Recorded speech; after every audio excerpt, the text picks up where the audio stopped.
এ মুসলমান ভাইরা আমার, যেই মাসে কোরআন নাজিল হয়েছে সেই মাসের কত সম্মান। কোরআনের বদৌলতে আমার আল্লাহ এই কোরআন আল্লাহ তাআলা রমজানে নাজিল করেছেন। আল্লাহ তাআলা কোরআনের মধ্যে বলেন, শাহরু রমাদানাল্লাযী উনজিলা ফীহিল কুরআন, শাহরু রমাদানাল্লাযী উনজিলা ফীহিল কুরআন। নিশ্চয় আমি আল্লাহ রমজানে কোরআন নাজিল করেছি। রমজানে কোরআন নাজিল হওয়ার কারণে রমজানকে আল্লাহ তাআলা কেমন দাম বানাইছে। আল্লাহ তাআলা বলেন রমজানের দাম কিরকম। কোনো বান্দা যদি, এজন্য আল্লাহ তাআলার কাছে আমরা শুকরিয়া আদায় করতে হবে। 3 নাম্বার, আল্লাহ তাআলার কাছে আমরা কি জন্য শুকরিয়া আদায় করব? আল্লাহ তাআলা আমাদেরকে কোরআন নামক নিয়ামত দান করেছে। এই কোরআন নামক নিয়ামতের সাথে যারা সম্পর্ক লাগাতে পারবে আল্লাহ তাআলা তাদেরকে দামি বানিয়ে দিবে। এই কোরআনের সাথে যারা ছোঁয়া লাগবে, এই কোরআনের সাথে যারা স্পর্শ করবে, ধরবে, সম্পর্ক রাখবে, আল্লাহ তাআলা তাদেরকে সম্মান বাড়িয়ে দিবে। সংক্ষেপে আমি যদি একটা উদাহরণ দিই সহজে বুঝতে পারবেন। একটা ভালো দামি কাপড় যদি নিচে পড়ে যাওয়ার পরে কিন্তু আমরা ততটা মূল্যায়ন করি না, কিন্তু একটা কম দামি একটা কাপড় যখন এই কোরআনের গিলাফ হয়, 30 টাকা দামের একটা কাপড় যখন এই কোরআনের গিলাফ হওয়ার পর যখন নিচে পড়ে যায়, এটাকে মানুষ তুলে চুমু দেয়, ঠিক কিনা? এজন্য কোরআনের সাথে সম্পর্ক রাখলে আল্লাহ তাআলা সম্মান বাড়িয়ে দেয়। আল্লাহ তাআলা কোরআনের সাথে, কোরআন যে রাতে নাজিল হয়েছে সেই রাতের কেমন সম্মান দিয়েছে, কোরআন যে মাসে নাজিল হয়েছে সেই মাসের কিরকম সম্মান দিয়েছে, কোরআন যে শহরে নাজিল হয়েছে আল্লাহ তাআলা সেই শহরটাকে কেমন দামি বানিয়েছেন, কোরআন যে ব্যক্তির উপরে নাজিল হয়েছে সেই ব্যক্তির কতটা সম্মান, কিরকম সম্মান দিয়েছে, কোরআনের মজলিসে বসলে কিরকম সম্মান সেটা জানা দরকার আছে না? 1 নাম্বার আমরা জানব কোরআন যেই রাতে নাজিল হয়েছে সেই রাতের কত সম্মান। আল্লাহ তাআলা কোরআনের মধ্যে বলেন, ইন্না আনজালনাহু ফি লাইলাতিল কদর, নিশ্চয় আমি আল্লাহ কোরআনকে কদরের রাতে নাজিল করেছি। ইন্না আনজালনাহু ফি লাইলাতিল কদর, নিশ্চয় আমি আল্লাহ কোরআনকে কদরের রাতে নাজিল করেছি। কদরের রাতে কিরকম দাম, কদরের রাতে কিরকম সম্মান আল্লাহ তাআলা কোরআনের মধ্যে জানায় দেয়, খায়রুকুম মিন আলফি শাহর। অর্থাৎ আল্লাহ তাআলা বলে এই রাতের কেমন দাম, এই রাতের দাম হলো আমি আল্লাহ তাআলার কাছে 1000 মাসের চাইতেও বেশি দাম। কোনো বান্দা যদি 1000 মাস ইবাদত বন্দেগী করে আর কোনো ব্যক্তি যদি কদরের রাতে ইবাদত বন্দেগী করে, আল্লাহ তাআলা ওই বান্দাকে 1000 মাস যে ইবাদত করেছে আর যে 1 রাত ইবাদত করেছে ওই পরিমাণ তার আমলনামায় সওয়াব দিয়ে দেয়। এ মুসলমান ভাইরা আমার, যেই মাসে কোরআন নাজিল হয়েছে সেই মাসের কত সম্মান। কোরআনের বদৌলতে আমার আল্লাহ এই কোরআন আল্লাহ তাআলা রমজানে নাজিল করেছেন। আল্লাহ তাআলা কোরআনের মধ্যে বলেন, শাহরু রমাদানাল্লাযী উনজিলা ফীহিল কুরআন, শাহরু রমাদানাল্লাযী উনজিলা ফীহিল কুরআন, নিশ্চয় আমি আল্লাহ রমজানে কোরআন নাজিল করেছি। রমজানে কোরআন নাজিল হওয়ার কারণে রমজানকে আল্লাহ তাআলা কেমন দাম বানাইছে। আল্লাহ তাআলা বলেন রমজানের দাম কিরকম। কোনো বান্দা যদি রমজানে নফল ইবাদত বন্দেগী করে, আল্লাহ তাআলা ওই বান্দাকে ফরজ ইবাদত করার সমপরিমাণ সওয়াব তার আমলনামায় দিয়ে দেয়।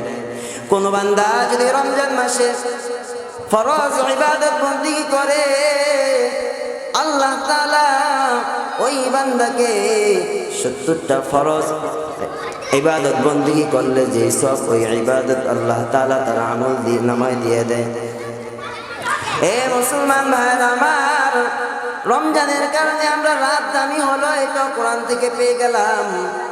আল্লাহ তাআলা এই কোরআনের কারণে মাসকে দামি বানিয়েছেন, এটাও আমরা কোরআনের মধ্যে পেয়ে গেলাম। তৃতীয়ত আমরা জানব আল্লাহ তাআলা যেই শহরে নাজিল করেছে, যেই দেশে নাজিল করেছে সেই শহরের কিরকম দাম। আল্লাহর নবী ইব্রাহিম আলাইহিস সালাতু ওয়াস সালাম আল্লাহ তাআলার কাছে দোয়া করেছিলেন, ওগো আল্লাহ, এই শহরকে আপনি নিরাপত্তা শহর দান করে দেন। যেই শহরে কোরআন নাজিল হয়েছে ওই শহরে আল্লাহ তাআলা বলেছেন, যে ব্যক্তি এই মক্কা নগরীতে প্রবেশ করবে আল্লাহ তাআলা ওই বান্দাকে নিরাপত্তা দান করে দিবেন। এ মুসলমান ভাইরা আমার, যে বান্দা মক্কা নগরীতে প্রবেশ করবে আল্লাহ তাআলা ওই বান্দাকে নিরাপত্তা দান করবে। শুধু তাই নয়, কোনো বান্দা যদি ওই জায়গায় নামাজ পড়ে যেখানে কোরআন নাজিল হয়েছে, যেই দেশে কোরআন নাজিল হয়েছে, যেই দেশে কোরআন নাজিল হয়েছে ওই দেশে কেউ যদি ইবাদত বন্দেগী করে আল্লাহ তাআলা অন্য জায়গার তুলনায় তাকে 1 লক্ষ গুণ সওয়াব তার আমলনামায় দিয়ে দেয়। এ মুসলমান ভাইরা আমার, শহর কেমন দাম হয়েছে সেটা পেলাম। তারপরে আমরা জানবো যেই ব্যক্তির উপরে নাজিল হয়েছে সেই ব্যক্তির কেমন দাম। আল্লাহ তাআলা কোরআনের মধ্যে জানায়া দেয়, ইন্নাকা লাআলা খুলুকিন আযীম। নিশ্চয়ই আল্লাহ তাআলা বলেন, নিশ্চয়ই বিশ্বনবীর চরিত্র হলো মহান চরিত্র, বিশ্বনবীর চরিত্র হলো উত্তম চরিত্র। যে এই চরিত্র মানবে আল্লাহ তাআলা, যে নবীর আদর্শ মানতে পারবে, আল্লাহ তাআলা বলেন, লাকাদ কানা লাকুম ফি রাসূলিল্লাহি উসওয়াতুন হাসানা। যে নবীর আদর্শ মানবে আল্লাহ তাআলা তাকে জান্নাত দিয়ে দিবে। যে নবীর আদর্শে আদর্শিত হতে পারবে আল্লাহ তাআলা বলেন, ওয়াতিউল্লাহ ওয়া আতিউর রাসূল। কেউ যদি আমার নবীকে স্মরণ করে সে কেমন জানি আমি আল্লাহকে স্মরণ করলো, আর যদি কেউ যদি আমার নবীকে স্মরণ না করে, আমার নবীর পথে না চলে, সে আমাকে আল্লাহকে স্মরণ করলো না, আমি আল্লাহর পথে চললো না। হে মুসলমান, যেই নবীর উপরে, যেই ব্যক্তির উপরে কোরআন নাজিল হয়েছে সেই ব্যক্তিকে আল্লাহ তাআলা কেমন সম্মান দান করেছে।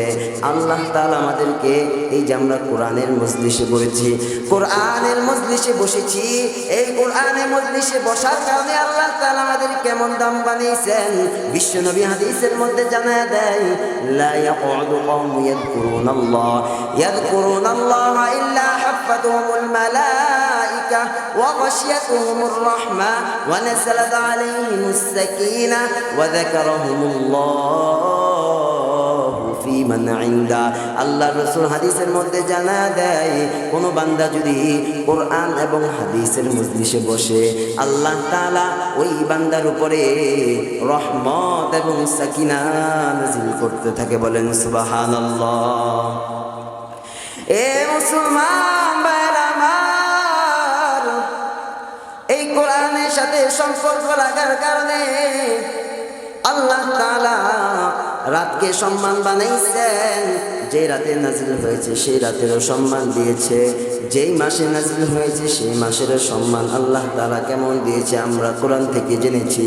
যেই ব্যক্তির উপরে কোরআন নাজিল হয়েছে সেই ব্যক্তির কিরকম সম্মান সে তো আমরা কোরআন থেকে পেলাম। 4 নাম্বার, আমরা এই কোরআনের মজলিসে যে বসেছি আল্লাহর নবী আমাদের কি হাদিসে বলেছেন সেটাও আমরা জেনেছি। এ মুসলমান ভাইরা আমার, আপনি আমি যদি এই কোরআনের সাথে সম্পর্ক রাখতে পারি আল্লাহ তাআলা আমাকে আপনাকে সম্মানিত বানাবেন কি বানাবেন না। এজন্য কোরআনের সাথে সম্পর্ক স্থাপন করতে হবে।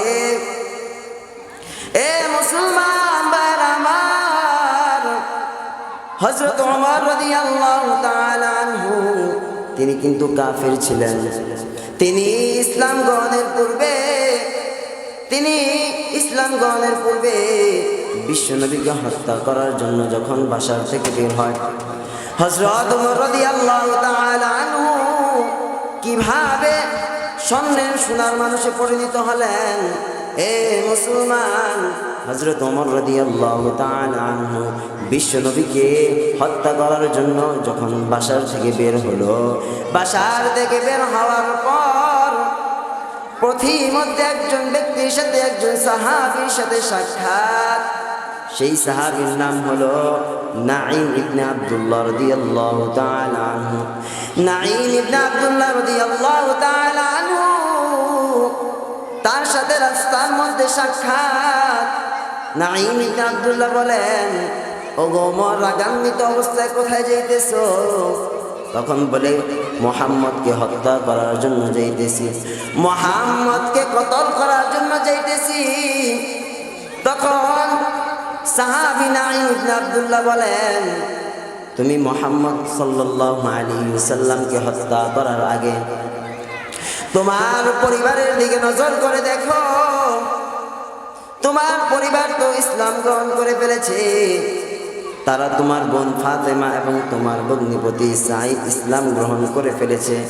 তুমি আগে নিজের ঘরকে সামলাও, তারপরে তুমি মুহাম্মদকে সাল্লাল্লাহু আলাইহি ওয়াসাল্লামকে হত্যা করতে যাও। হযরত ওমর রাদিয়াল্লাহু তাআলা আনহু যখন এই কথা শুনলেন, তিনি আরো রাগান্বিত হয়ে গেলেন। রাগান্বিত হয়ে যাওয়ার পর তিনি মুহাম্মদ সাল্লাল্লাহু আলাইহি ওয়াসাল্লামের বাড়ির দিকে না গিয়ে তার বোনের বাড়ির দিকে রওনা হলেন। বোনের বাড়ির দিকে যাওয়ার পর বোনের দরজা যখন নক করলেন, দরজা খোলার পর বোনকে জিজ্ঞেস করতেছে, ও বোন আমার, আমি কি যা শুনেছি তা কি সত্য নাকি? বলে, কি শুনেছ রে ভাই? বলে, তুমি নাকি ইসলাম গ্রহণ করে ফেলেছ। বলে, হ্যাঁ হ্যাঁ, আমি ইসলাম গ্রহণ করে ফেলেছি। কয়, তুমি যদি ইসলাম থেকে, এখন সময় আছে, তুমি ইসলাম থেকে ফিরে আসো। তুমি যদি ইসলাম থেকে ফিরে না আসো, আমি তোমাকে এই তরবারি দ্বারা শেষ করে দিব। তখন বলে, আমি যেই নবীর হাত ধরে, নবীর ইসলাম, যেই ইসলাম আমি গলায় মালা পরেছি, সেই ইসলাম থেকে আমি ফিরব না। হযরত ওমর রাদিয়াল্লাহু তাআলা আনহু এই কথা শোনার পর তখন তার বোনকে পিটান শুরু করলো, তরবারি দ্বারা আঘাত করতে শুরু করলো। যখন আঘাত করতেছিল, বোনের শরীর রক্তাক্ত হয়ে গেল। রক্তাক্ত হয়ে যাওয়ার পর বোন এবার ভাইকে ডাক দিয়ে বলে, ও ভাই আমার, আজকে আমার মা নাই, আজকে আমার মা নাই। যদি মা থাকতো তাহলে আমাকে একটা ফুলের আঁচড়ও দিতে পারত না। আজকে আমার বাবা নাই, যদি বাবা থাকতো তাহলে তুমি আমাকে মারার সুযোগ পাইতে না। আজকে আমার মা নাই, বাবা নাই, এজন্য আমাকে মারতেছো। তখন হযরত ওমর রাদিয়াল্লাহু তাআলা আনহুর অন্তরে একটু মহাব্বত লাগলো।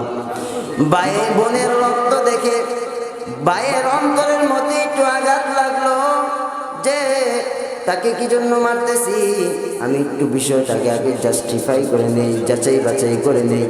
এ মুসলমান ভাইয়েরা আমার, হযরত ওমর বলতেছে, ও বোন আমার, আমি যখন তোমার ঘরের সামনে আসলাম, আসার পরে দেখলাম তুমি কি জানি পাঠ করতেছো। সেটা কি? বলে, কোরআন। বলে, কোরআনটা নিয়ে আসো, আমি একটু দেখব। বলে, না না, কোরআনটা তোমার, কোরআনটা তুমি কেন তুমি কোরআনটা পড়তে চাও? কয়, কোরআনটা তুমি যদি পড়তে চাও তাহলে তোমার পবিত্রতা অর্জন করতে হবে। এ মুসলমান ভাইরা আমার, হযরত ওমর রাদিয়াল্লাহু তাআলা আনহু তখন পবিত্র অবস্থায় আসলেন, কোরআনটা খুললেন, সূরা তাহা বের হলো। তখন হযরত ওমর রাদিয়াল্লাহু তাআলা আনহু পড়া শুরু করলেন, তাহা মা আনজালনা আলাইকাল কুরআনা লিতাশকা। হযরত ওমর রাদিয়াল্লাহু তাআলা পড়ার সাথে সাথে তার অন্তরের মধ্যে একটু নাড়া দিল যে এই কোরআনটা এত সুন্দর, না জানি যার উপরে নাজিল হয়েছে তার কত সুন্দর হবে। তখন বলে, ও বোন আমার, এই কোরআনটা যার উপরে নাজিল হয়েছে সেই ব্যক্তির কাছে আমাকে নিয়ে যাও। তখন বিশ্বনবীর কাছে নিয়ে গেলেন। বিশ্বনবীর কাছে নেওয়ার পর বিশ্বনবীর হাত ধরে কালিমা পড়ে মুসলমান হয়ে যায়। এই মুসলমান ভাইয়ের আমার, বিশ্বনবীর হাত ধরে কালিমা পড়লে মুসলমান হয়ে গেল হযরত ওমর। হযরত ওমর এখন সোনার মানুষ হয়ে গেল। এই কোরআনটাকে যখন তিনি গ্রহণ করলেন তখন আল্লাহ তাআলা তার দাম বাড়িয়ে দিয়েছে। কেমন? আল্লাহ তাআলা 10 জন সাহাবীকে আল্লাহ তাআলা দুনিয়ার মধ্যে ঘোষণা দিয়েছেন জান্নাতের। তার মধ্যে একজন হলো হযরত ওমর। হযরত ওমর রাদিয়াল্লাহু তাআলা আনহু কোরআনের সাথে স্পর্শ করার কারণে, কোরআনের সাথে সম্পর্ক লাগার কারণে আল্লাহ তাআলা তাকে দামি বানিয়েছে। আপনি আমি যদি এই কোরআনের সাথে আপনি আমি যদি স্পর্শ করতে পারি, আল্লাহ তাআলা আপনাকে আমাকে দামি বানিয়ে দিতে পারেন কি পারেন না? এজন্য মুসলমান ভাইয়ের আমার, সকল সমস্যার সমাধান খুঁজতে হবে কোরআনে।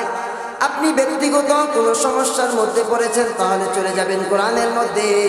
আপনি যদি পারিবারিকভাবে কোনো সমস্যার মধ্যে পড়েন তাহলে সমাধান খুঁজতে হলে আপনি কোরআনে চলে যাবেন। আপনি রাষ্ট্রীয়ভাবে কোনো সমস্যার মধ্যে পড়েছেন, কোরআনে যদি আপনি সমাধান খুঁজেন তাহলে আল্লাহ তাআলা সমাধান স্পষ্টভাবে দিয়ে দিয়েছে। এজন্য মুসলমান ভাইয়েরা আমার, সময় সংক্ষেপের কারণে আলোচনা শেষ করতে পারলাম না। ইনশাআল্লাহ অন্য কোনো দিন সুযোগ হলে ইনশাআল্লাহ ভরপুর আলোচনা করবো ইনশাআল্লাহ। আল্লাহ তাআলা আমাকে এবং আপনাকে উক্ত কথার উপর আমল করার তৌফিক দান করুন। সকলে বলে আমিন।